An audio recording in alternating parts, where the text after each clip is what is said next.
So here's our final output. At the end of the day, this is what we're going to be achieving.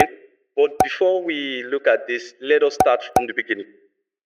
Hi guys, I want to try out something different today. I'll be trying out the Photoshop generative fill, and I want to use it to add some kind of maybe effect or some additional background to my shot. Okay, I've been shooting on plain background since I just have like I think two backgrounds. I have this white and I think a yellow at the back, so you'll not be able to see it now unless I take this up, but maybe I'm going to take it up. Let me just take it up for you. So I just have, I think I'll take up this white a bit. So I just have this. I have the yellow. I think the yellow is coming. So I have the yellow, but I want to do something different.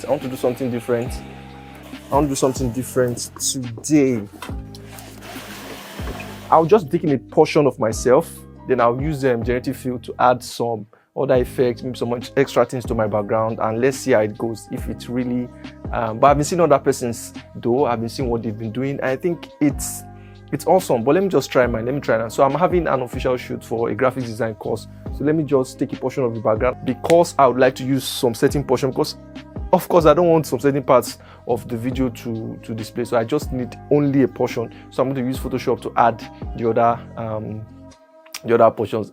I'm as eager as you guys. I want to see how this is going to turn out. So that's my camera over there. I'll be using it like that, and I'm shooting on purpose vertically. So this other side you don't get to see. I'm going to be using generative fill to generate some other contents there. I don't know what I'm going to generate yet, but I'm going to try out something amazing. Okay, and I have a side light here, but you won't get to see it from there. So I just dialed it to blue color, so you won't get to see anything from there. Okay, so I have one light here. Like I said, I have my softbox here. So we're going to start this to see how it's going to look. So let's get to business right now. So this is the final shot. I finished shooting everything vertically. So in this course, you're going to be learning from an Adobe certified expert. Okay, so in this course, you're going to be learning from an Adobe certified. Let me not bore you with my mistakes. So finally, I'm going to cut all those errors off. So, but that's not the entire video though. So what I did is that I took it to my editing software. So you could use any software of your choice, right? Any software of your choice. And the next thing you want to do after taking to the software, maybe CapCut or any software. So you just want to do a little bit of color correcting, because if you don't do the color correcting now, it will affect you later. So I'm adding a loot presently. I have this loot, so I'm just going to save the loot to the shot, just apply it to the shot, and you see that it's becoming bluish. I think the initial shot was too yellowish for my liking, right? It was too yellowish for my liking, so trying to get the best out of it. Like I said, if you've passed this stage, it's very difficult for you to come and do it, because anything you have here is what you are going to be using. Okay, so you can see the initial shot is too yellowish, so you have to do your color correcting till you are okay with what you have. Okay, sometimes the blue might just be too much. Okay, so I'm using Premiere Pro, like I said, but you could work with any tool of your choice, that would give you a result that you like, a result that is pleasing to the eyes. Okay, some camera raw footage are just so off, right? They're just so off, so you have to touch them a bit. So I just took off some blue. I took a screenshot of that particular frame, and I'm going to save it to my folder. So I'm just going to look for Photoshop and open it. Okay, so here is where the magic actually happens after you're done with perfecting your colors and everything. So you just go to open Photoshop. So this is Photoshop 2024. Okay, so I'm choosing 1080, 1920, 1080, that normal HD size. So this is what I'm using. So right now it's empty, so I'm just going to import my shot, the shot I screen grabbed or what I screenshotted from my Premiere Pro, my editing software. I'm going to put it here, so you can see there is nothing, it's not complicated, it's complicated as it sounds, right? So I'm just going to put it there. So any frame at all, so far your image is well captured, right? So I'm just going to use generative fill. So generative fill just helps you to cover up for the parts that are not well blended. Okay, so I want that extra part I have there to be blended with the background. Of course, you know that background is a little portion, but generative fill is just going to help me with that portion. So the way you do it is just highlight the part, make sure it's joined to the part that is empty, click on generative fill, then just generate. Don't fill anything, don't fill any information inside, because you want it to just mimic a portion of that background, so you don't have to fill anything. It's going to be sensitive enough to just fill it for you, right? So it's as simple as that. So AI is doing everything for us, the Photoshop AI, right? So we have this other section, so it's looking as if our background is complete. I could just decide to go use this as a studio or something, but I feel it's too empty, right? So I'm just going to generate something here. So what you do is click on the background, then generate bar is going to appear, then you just type in what you want to generate. I would generate let's say it's Creative Studio background, right? So I think that's good.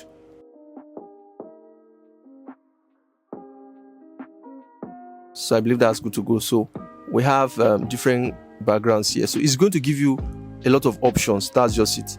It's going to give you a lot of options. I think 3 options.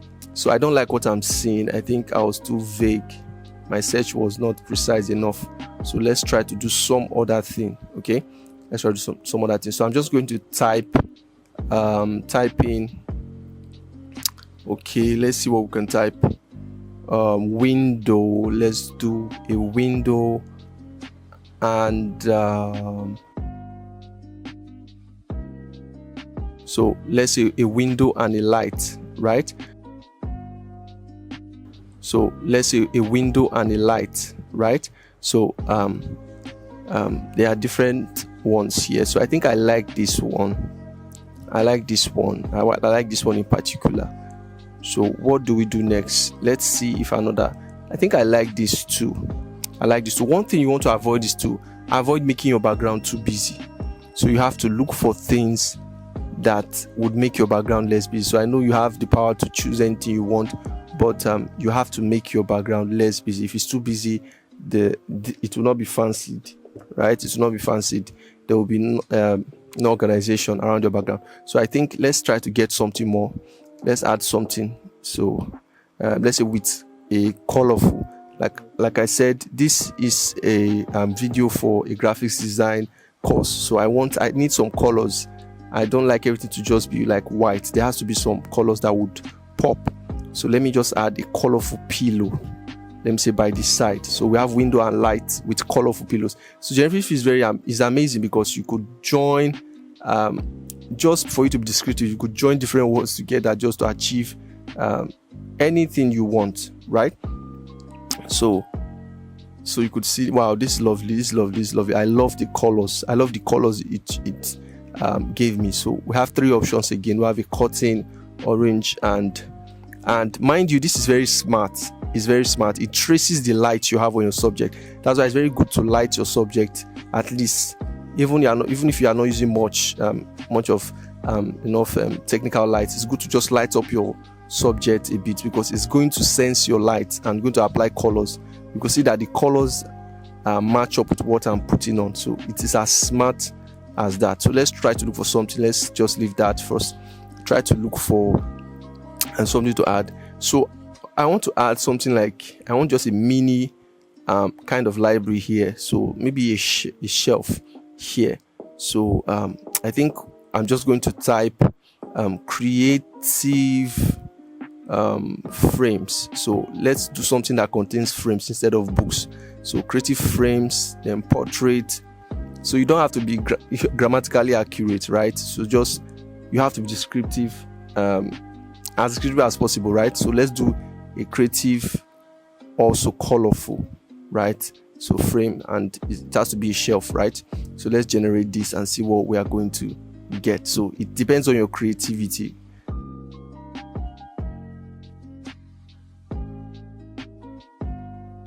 So we have 3 options, but this is the first option, and this is vague kind of. I think I like this. I like this.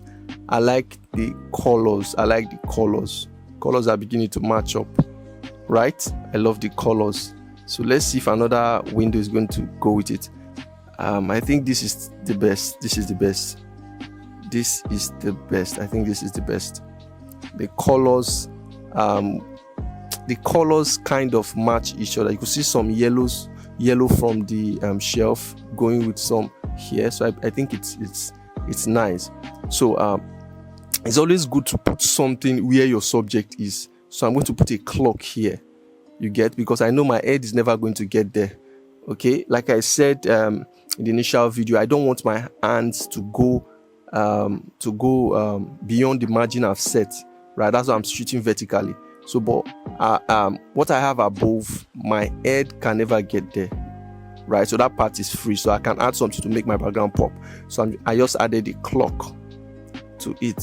So a clock is going to help. So I need one more something here. Let me say a light kind of.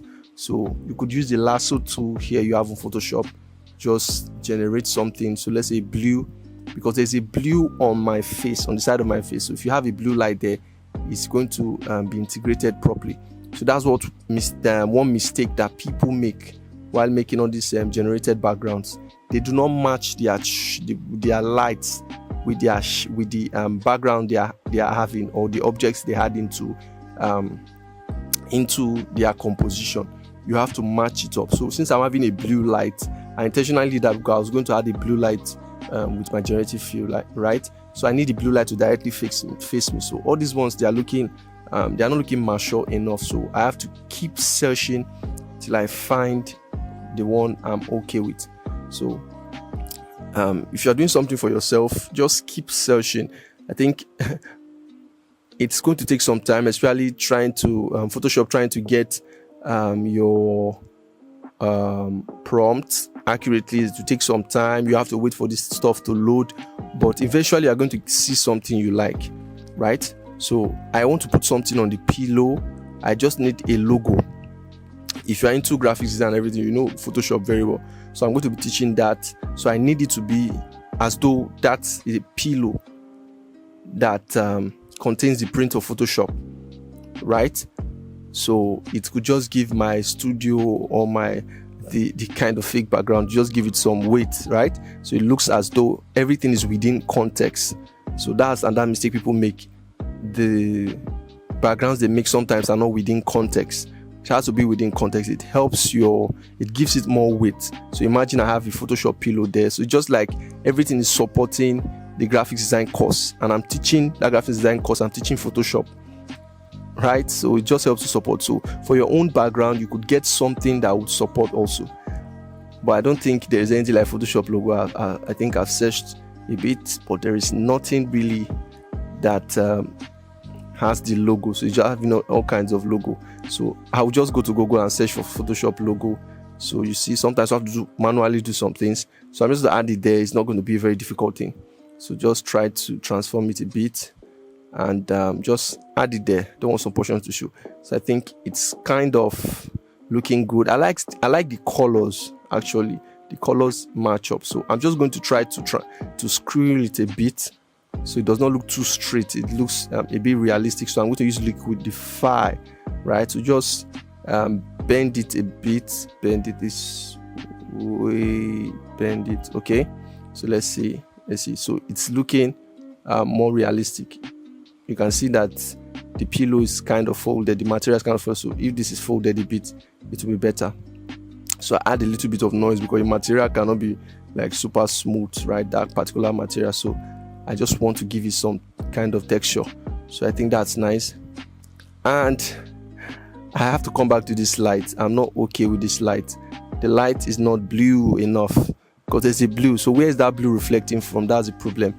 You can see the clock. There's also a blue reflecting on the clock. So that place has to be a blue light. Okay.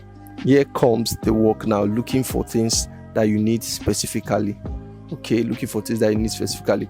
So you just have to be as specific as possible. If you try one prompt and it does not work, you have to try another prompt. Keep trying. Okay, keep trying. So I think this is off. This will just destroy everything. You can see everything is looking minimal, but this will just destroy everything. I don't think I like it. I don't like anything here. So let me just try something else. Use my lasso tool and just select a particular portion, and that's it. Generative fill. So let's see if something else would work better. Okay, so blue hidden tube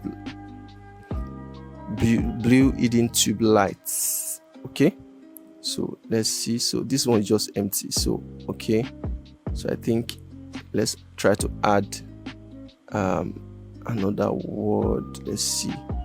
So no, this is not good. Okay, I think this. So I just added emitting, small blue emitting wall light. That was what I did, right? So I think this light is okay. It's kind of a bit simple and it's reflecting on me, reflecting on the clock still. So it just makes it real. So for every generative fill you add, it creates its own layer, right? So you could see the different layers there, okay, on the layer panel. So I just want these curtains to be changed. I prefer a window blind, right? I prefer a window blind. So let's see if we can get something better for the curtain. And that is because I don't have as much light that is shining through that curtain. I don't have it on my face. The side of my face is kind of dark, so that light is too much. It will make it unrealistic, right? So let's try getting another window. Just try as much as possible to get things right visually. So we'll have this window. This window is kind of light too, but let's see what we can do with it. Let's see. So we'll have our wall clock. Okay.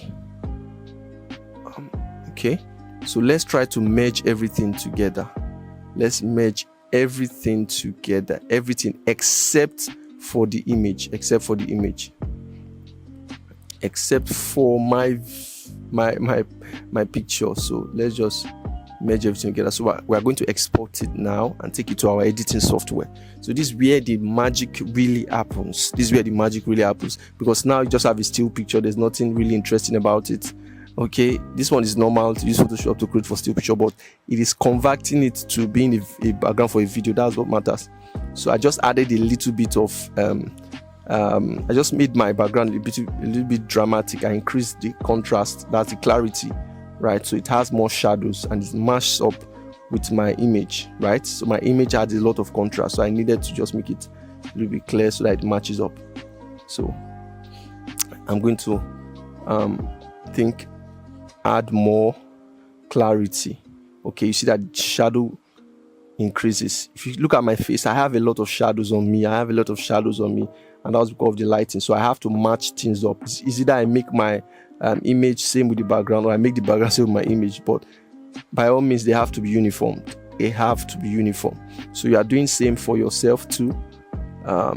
If you have a background, they have to be uniform. Your background and your image, they have to be uniform. By all means they have to be uniform.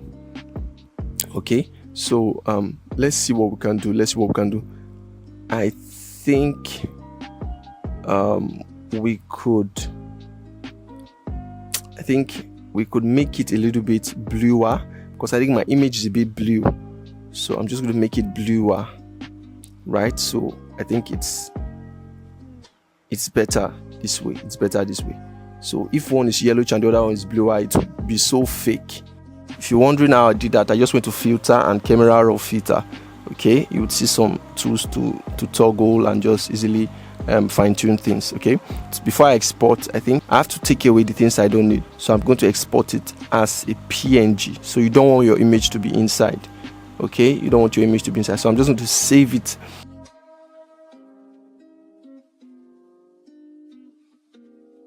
Give it any random name and just name. So let's just say background and just name. So remember, it's in PNG, right? It has no background. So let's see what we can do. So what we want to do now, we could see that this frame is vertical, right? And we are bringing something that is kind of an HD frame. Okay, so I think it's nothing difficult. So it's not going to work here that much. We're not going to see it. I've inserted my background into it, but you're not going to see it now. So we have to create a new sequence, right? Create a new sequence, then set it to HD. So like what I said, the most important software here is Photoshop. Okay, you can use any editing software to achieve this if you are creative enough. Any editing software can achieve this, but I'm just going to create a new frame, right? HD 1080 1920. So this is it, right? So I'm moving this there. I'm going to move this there. So I'm just going to copy and paste, as simple as that. So you could see that this frame now is bigger than it. So what I just need to do, you can see that it's showing now because this is HD. Okay, so what I need to do is to reduce this my frame and make sure it's the particular size, right? So I'm going to take it backward, right? Take it backward. Okay, so you could see what we're having, right?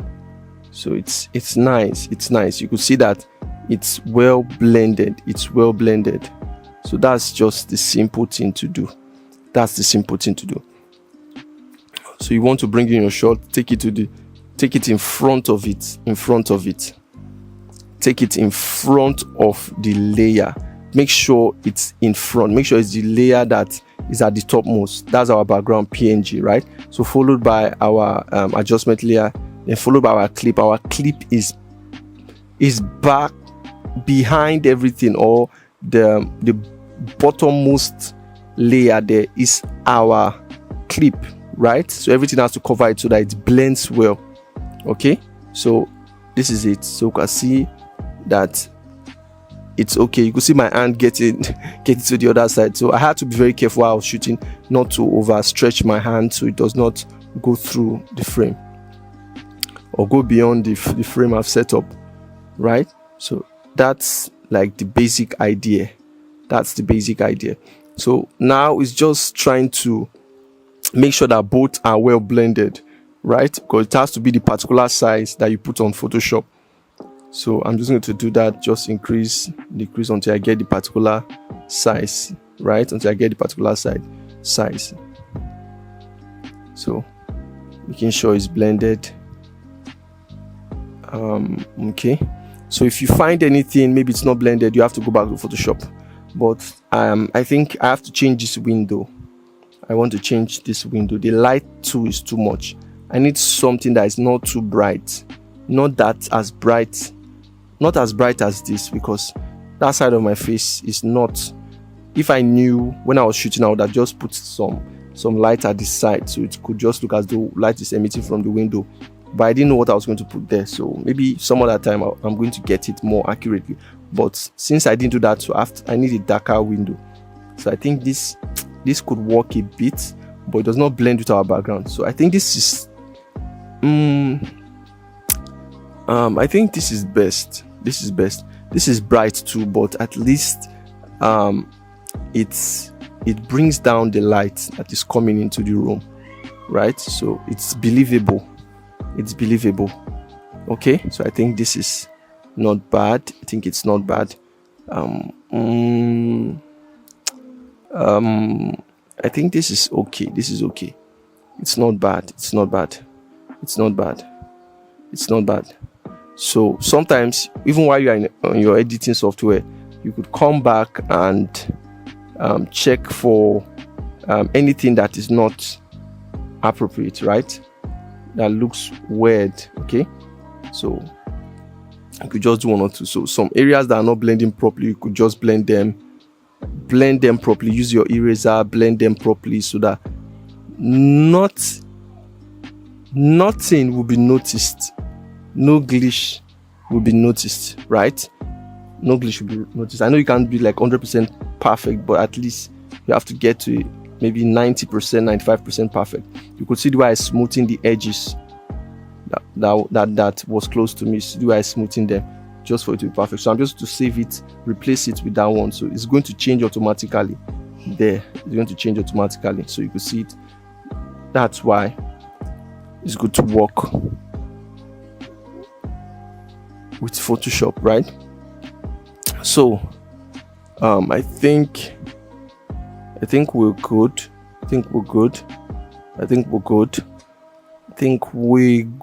We're good. Our shot is beginning to have I think it has a lot of color now. It has a lot of color and it's looking real. So you just Just say something in the comment section. How real is it? I think this is super real. This is super real, far better than those I've seen on YouTube. At least the one I've seen, right? It's far better than those. Okay. So I think it's okay. It's okay. So that I'm going to cut that off. That's just me trying to direct someone, right? So you could start editing. So start editing after you've color graded and everything. You start editing. So I'm just going to look for a shadow. I just need a shadow. I want this to be as realistic as possible. So I'm going to take a shadow, green screen shadow, then unlink it, make sure it's alone. Then I'm going to add it to the background. I just want some shadow at the bottom. So I'm going to use Ultra key. Let me take away the chroma. So this is optional, right? But if you want to make it real, you have to use that. So I'm just going to color key it out. So I just want some shadows behind the shelf, as though me moving my let me see, my body makes the shadow move also, right? So I'm just to apply a mask, then just make it soft just at that corner. Okay, so I want it to be real. I want it to look real, rather. I want it to look real. So I can't be shaking and there's a light on me and no shadow shaking.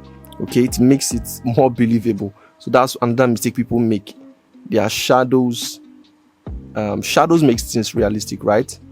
So adding shadows makes things realistic, especially when it's on that object that somebody might be thinking it's fake, right? So it now becomes believable. So I'm just going to adjust my shadow, increase the feather, adjust it. So I believe you could see something moving. You could see the shadow moving. So now it's more believable. It does not have to be the same movement I have, right? So I just have to look for somewhere that that is going to match up, right? So my shadow is no longer enough. So what I do is that I will just, when I get one right, then I'll get the rest. So I just want to blur my shadow a bit. I believe it's too sharp. It's not something that I want like so pronounced, right? I want it to be subtle, just on the background. So it just gives you that feel. Funny enough, your eyes can easily notice that are not real, right? Can easily notice. But when these things are put in place, shadows, perspective, you could see that the pillows are like they are believable. The pillows could be that size. The shelf is believable. The size. So when you get your perspective and your shadow right, it's bound to be at least believable, right? And to be standard enough. So you could see my shadow moving, right? So it's believable. So if I had more time, I'll fine tune until I get it right. So these are things you could just even do from the start. Make sure your shadow is showing. Then these are things you do. But since we didn't do it from the start, so we can just find a way to just, you see my shadow is moving. So it's kind of, at least there's a light coming that gives a shadow, right? It's kind of believable. So I duplicated my shadow. Okay. So let's edit. So at this point, I cut my clip. I cut away the parts that were not good. You know, normally when you make a video, you would surely make mistakes. So I took off the part that is not good and everything. So I grouped everything together, right? That's what we call nest in Premiere Pro. I nested everything, both my clip, both the image and everything. I nested everything. I grouped them together. And in a few minutes, you're going to know why I did group them together. So I want to add an overall effect. So grouping them makes it easy to add an overall effect. Okay, so it allows me to be able to add an overall effect. So effects like maybe a final color grade, right? A final color grade, because I still think my shot is looking kind of yellowish. So I could use these things. So I could make my edits more perfect, just do some little cutting away and add some effects like generally. So based on the fact that I've nested them, I could add effects to everything I have there. So that's what I'm doing at the moment. So I think this is perfect. It's perfect. It's perfect. So I did something like 2 cameras. So I zoomed in one and zoomed out one. So you could do that. But if you could remember, I just used 1 camera. But based on my background and everything, so I could act as though I have 2 cameras, zoom in one, zoom out one. That's like a leading trick you could use to. And generative fill just makes it good because the background is wide enough for you to use as 2 camera. And if you take note, the other camera allowed some part of the frames to display. Okay, so at the end of this, I'm going to play everything I did. Okay, so I'm just going to add, I want the shot to be bluer, so I will add my blue loot. Like I said, if you need this loot, I could provide it for you. So there is something about giving it a final touch, a final color grade that appears, that affects everything. It unifies them. It unifies them. So you could see what's going on. It unifies everything. Unifies everything together. So you always want to be doing that. You always want to be doing that. It's something that is worth doing. You don't want your individual components to be looking separate, because actually they were separate, right? That is amazing. That's super amazing. So sometimes you want to reduce the impact of your loot, sometimes you want to increase it. So it depends on what works for you. Depends on what works for you. Okay, so if it's too much, it won't be good. Okay, so I have to reduce it a bit.